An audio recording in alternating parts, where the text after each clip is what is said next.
সামনে আমার অবজারভেশন 2026-27 পর্যন্ত একটা অর্থনৈতিক মন্দা চলতে পারে। বলবে কিছু কিছু লোক যে ভবিষ্যৎবাণী করতেছে, আবার এটা ভবিষ্যৎবাণী নয়। আপনি বর্তমান সম্পর্কে খবর রাখেন না বলেই বর্তমানকে আপনার ভবিষ্যৎ মনে হচ্ছে। সম্মানিত উপস্থিতি, কেমন আছেন আপনারা? আলহামদুলিল্লাহ আলা কুল্লি হাল ওয়া ফি কুল্লি মাকান। যদিও বা বর্তমান প্রেক্ষাপটে একজন মুসলিম ভালো থাকতে পারে না। বর্তমান প্রেক্ষাপট এতই খারাপ, কিয়ামতের আলামতগুলো এমন ভাবে প্রকাশ হয়েছে এখন যে একজন ইমানদার মুসলিমের পক্ষে নিশ্চিন্তে থাকা আর ভালো থাকাটা খুব কষ্টকর।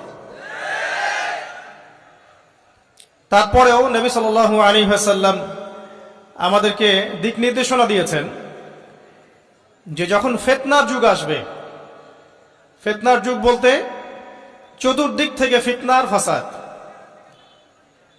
ফিতনা ফাসাদ কেমন? মানে আল্লাহ রাব্বুল আলামিন কোরআনে একটা বিষয় বলছেন, সমাজ তার উল্টা চলছে, এগুলো ফিতনা।